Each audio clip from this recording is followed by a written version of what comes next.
The results can be startling. They found out that I stopped breathing over 230 times in a night. They found out that I stopped breathing for as long as 1 minute and 9 seconds. Average time was over 40 seconds to stop breathing. In sleep apnea, when the body relaxes in sleep, the soft tissues of the mouth collapse into the airway. But unlike simple snoring, the tissues block the airway completely. Your body is without air and, in effect, begins to suffocate. The brain, sensing the lack of oxygen, eventually wakens you to a light sleep state, but maybe not fully awake. That partial awakening tightens the tissues enough to allow a passage of air, and there is often a loud resuscitative snort as you gasp for air. All of this happens without you regaining consciousness. Then you fall back into a deeper sleep until the muscles relax again, blocking the airway, and the entire cycle repeats itself. Throughout the night and night after night, this series of breathless episodes continues. Your body reacts to this lack of restful sleep. With very little deep, restful sleep, people with sleep apnea are always tired. This can lead to dangerous situations.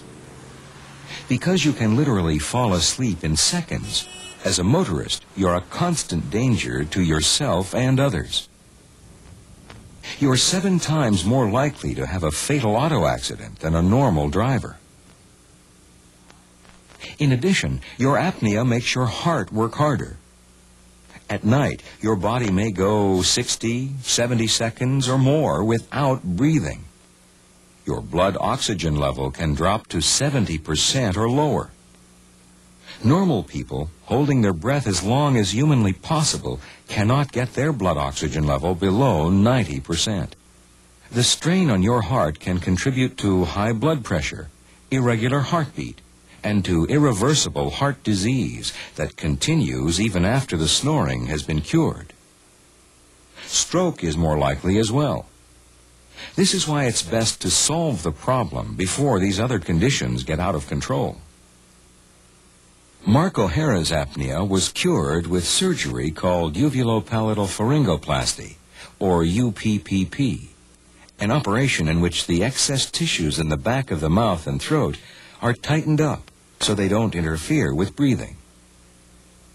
Other surgical procedures involving the nose, jaw, or tongue may also be done, depending on your particular situation. For example, Mark O'Hara also had his deviated septum straightened. Other people with sleep apnea benefit from what is called nasal continuous positive airway pressure, or CPAP.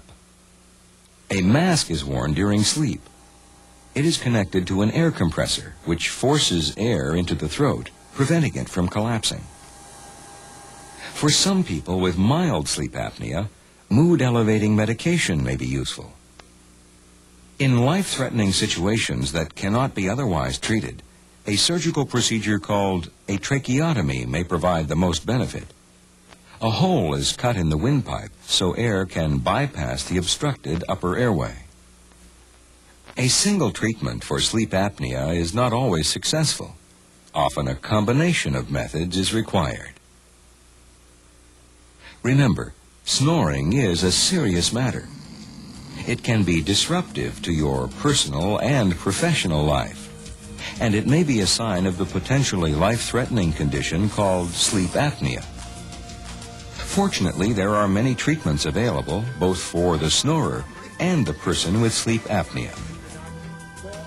Today, there is no reason to make yourself and others suffer from snoring. I get up now in the morning, even though sometimes it doesn't look like it. I work out a couple hours and can go to work and not have to worry about falling asleep, whereas before when I worked out I would fall asleep. And I just have much more time and much more energy to do things that I never had before and never missed because I never knew I was missing them. It's a matter of adjusting with the little things that we did to get a better night's sleep for both of us. And and we're less irritable. We have more energy. My life is better because of that. It's a case of being happier.